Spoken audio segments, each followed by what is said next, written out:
Baik, Assalamualaikum warahmatullahi wabarakatuh.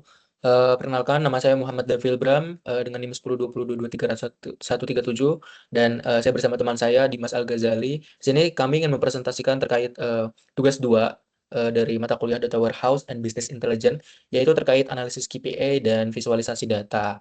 Oke, jadi di sini ada deskripsi proyek yang telah saya dan Dimas kerjakan, yaitu kami membuat proyek ini itu bertujuan untuk melakukan analisis kinerja perusahaan itu dari perspektif finansial gitu, menggunakan data penjualan yang disimpan pada data warehouse dengan star schema gitu. Lalu proses analisis ini dilakukan melalui perhitungan KPI dan visualisasi dashboard yang ditampilkan secara online gitu. Jadi KPI ini difokuskan untuk financial performance yang relevan dan tepat untuk study business intelligence gitu. Jadi setiap KPI itu dihitung menggunakan query SQL yang sesuai dengan struktur data dan divisualisasi dalam dashboard gitu. Nah, kemudian data warehouse ini digunakan dari satu tabel fakta, yaitu fact cells, dan beberapa tabel dimensi gitu. Ada dimdet atau berdasarkan tanggal, lalu ada produk, lalu ada location gitu.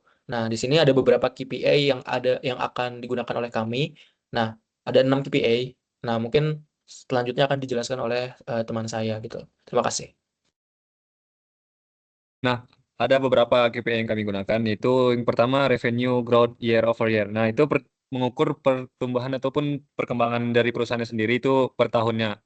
Nah, di sini yang data yang kami gunakan ada fact sales sama dimdet per year per tahunnya. Nah, di sini ada dashboardnya. Kita lihat. Nah, waktu di tahun 2022 itu mencapai sekitar 484. Nah, tapi ketika di tahun 2023 dia menurun. Jadi awalnya ekspektasinya itu harusnya naik 10%, tapi hasilnya hasilnya itu yang sudah terjalan itu menurun. Nah, yang setelah kami lakukan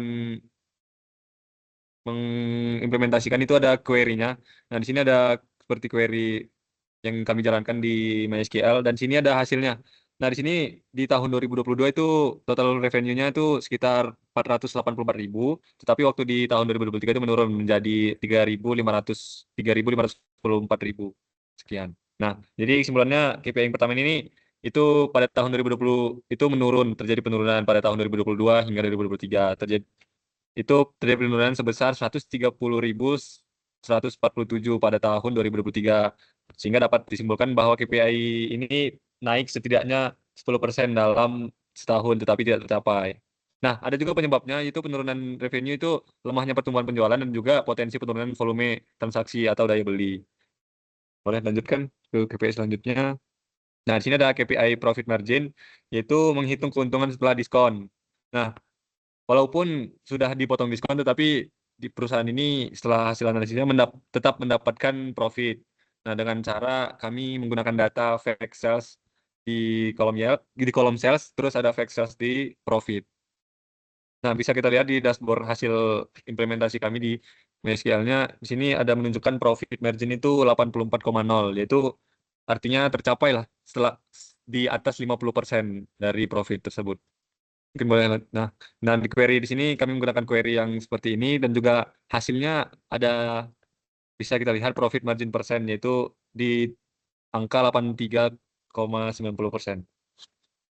Nah, kesimpulannya, jadi ini profitnya bisa kita lihat dari perhitungan di atas mencapai 84,0, yang artinya dari setiap 100 satuan nilai penjualan, perusahaan masih menerima 84 satuan sebagai pendapatan bersih walaupun setelah dipotong diskon.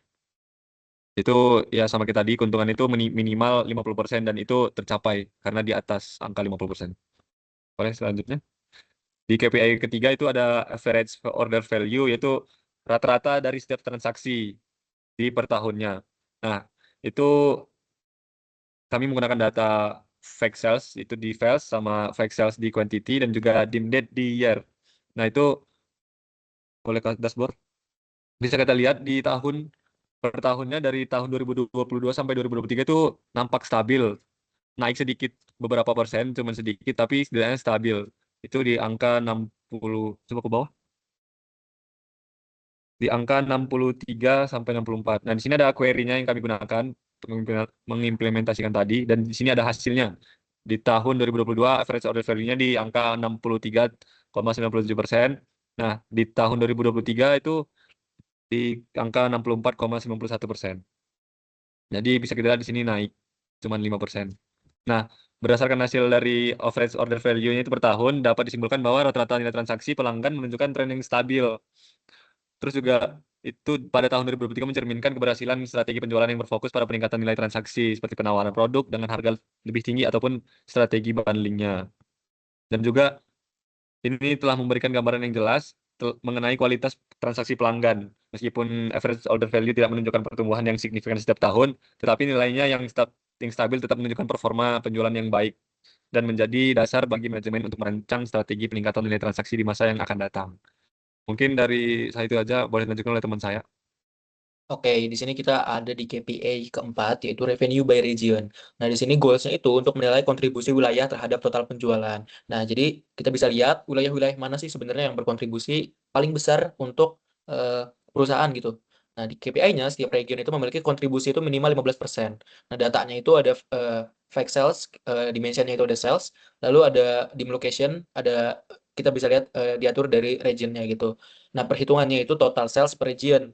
Nah, kita bisa lihat di sini di dashboard-nya, itu ada 4 wilayah ya, ada West, Central, East, dan South. Kita bisa lihat di situ paling berkontribusi besar, itu ada di wilayah West atau di Barat, lalu ada diikuti oleh di Central, yaitu 26,7%, lalu di East 25,3% dan di South 18,5%. Kita bisa lihat di sini yang paling berkontribusi untuk penjualannya itu di wilayah West di 29,5%. Nah, kalau misal disesuaikan dengan KPI-nya, ini sudah melebihi KPI-nya ya, yang dimana setiap region itu memiliki kontribusi minimal 15% gitu. Nah, kita bisa lihat di sini ada query yang kami gunakan, lalu di sini ada result-nya gitu. Kita bisa lihat di situ di wilayah West penjualannya itu mencapai 247.624, disusul oleh Sentral itu 224.258, lalu di East ada 212.000 sekian, dan di South ada 155.000 gitu. Jadi berdasarkan hasil analisis revenue by region, jadi dapat disimpulkan bahwa distribusi pendapatan perusahaan itu menunjukkan perbedaan kontribusi antar wilayah gitu. Kita bisa lihat di West dan di South itu berbeda ya, perbedaan kontribusi antar wilayahnya. Jadi setiap region itu memberikan sumbangan pendapatan yang bervariasi terhadap total penjualan gitu, yang mencerminkan perbedaan potensi pasar, tingkat permintaan, serta daya beli di masing-masing wilayah gitu. Nah, secara keseluruhan KPI di revenue by region ini berhasil menggambarkan kinerja penjualan perusahaan gitu. Mungkin selanjutnya ada KPI yang kelima, yaitu top 5 best selling product. Jadi di sini goals-nya itu adalah mengidentifikasi produk dengan penjualan tertinggi gitu. Lalu di sini KPI-nya itu 5 produk teratas minimal tuh 12.000 penjualan. Nah, datanya itu kita menggunakan fact sales, dimensionnya itu di sales, dim product, lalu diatur menggunakan product name. Perhitungannya itu ranking berdasarkan total sales. Nah, kita bisa lihat di sini dashboard-nya, itu ada 5 barang yang paling laku di perusahaan tersebut, yaitu Cisco Tele, lalu ada O'Sullivan, Brentford, dan Fellows dan Atlantic gitu. Nah, kita bisa lihat di sini cukup pragmatis ya. Kita bisa lihat angkanya, kita menggunakan query seperti ini, dan angkanya tuh kita bisa lihat di Cisco Tele itu paling banyak dan paling laris itu sekitar 22.638 barang. O'Sullivan Living itu 17.766 produk, lalu ada disusul oleh Bradford, Fellows, dan Atlantic itu sekitaran 13.000 dan 12.000 produk.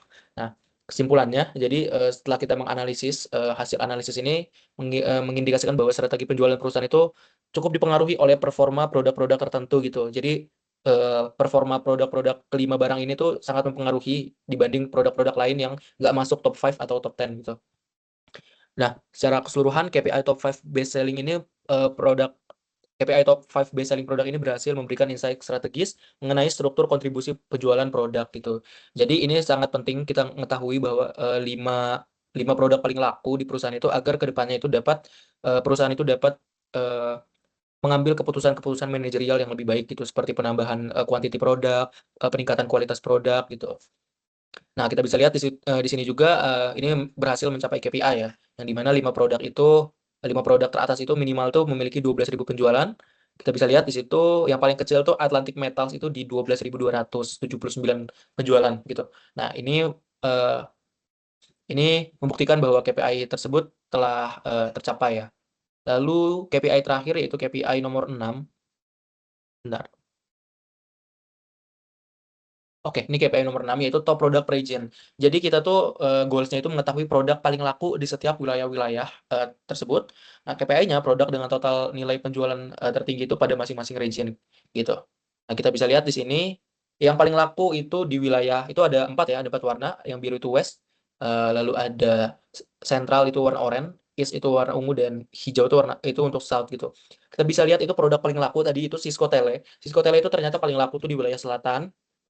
Disusul dengan wilayah tengah itu paling laku tuh O'Sullivan, lalu disusul wilayah-wilayah lain, contoh misalkan di barat itu paling laku tuh High Speed gitu ya. Lalu ya kita bisa lihat di sini juga paling laku itu untuk wilayah east itu di HP Design gitu.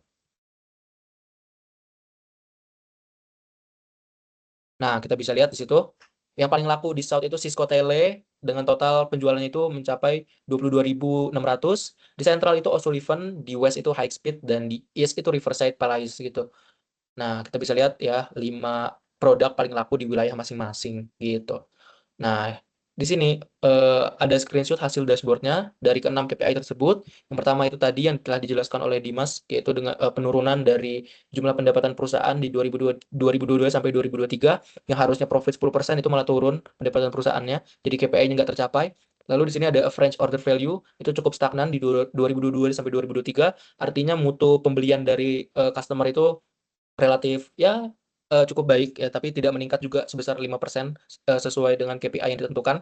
Lalu di sini ada profit margin itu tadi minimal itu 50%, ini kita mendapatkan 84%, yang dimana itu cukup memuaskan, artinya setiap 100 pembelian produk itu perusahaan itu masih mendapat keuntungan di 84 barang.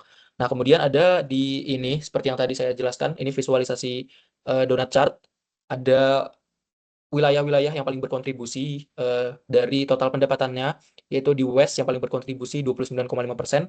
Lalu ada yang paling kecil itu di wilayah South 18,5%, tapi ini juga telah mencapai KPI yang dimana KPI-nya itu minimal 15% per region. Nah, di sini lalu ada 5 barang paling laku dari produknya, yaitu yang paling laku itu ada Cisco Tele, disusul O'Sullivan, lalu Bradford, Veloz, dan Atlantic. Ini semua juga telah mencapai KPI-nya, yang tadi di mana KPI-nya tuh 12.000 ya, 12.000 penjualan produk, tapi yang paling kecil itu Atlantic kalau nggak salah tadi 12.200, artinya ini telah mencapai KPI.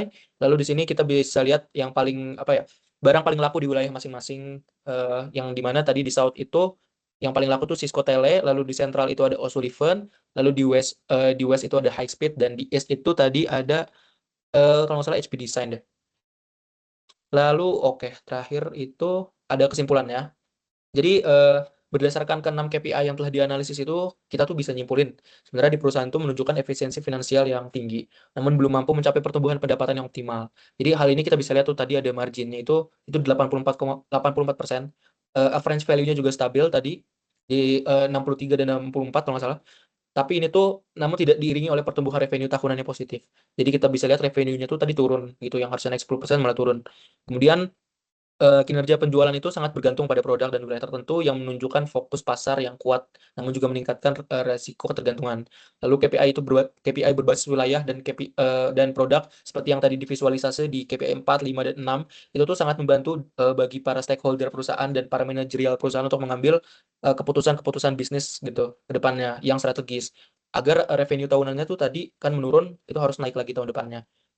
Nah, kemudian secara keseluruhan, jadi kami menganggap proyek ini cukup berhasil untuk mencapai tujuan analisis kinerja berbasis data warehouse dan business intelligence.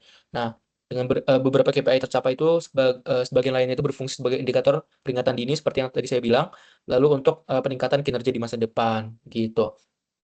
Mungkin itu saja kalau dari saya dan teman saya Dimas terkait tentang tugas 2 ini, yaitu analisis KPI dan visualisasi data. Mungkin kurang lebihnya mohon maaf. Assalamualaikum warahmatullahi wabarakatuh.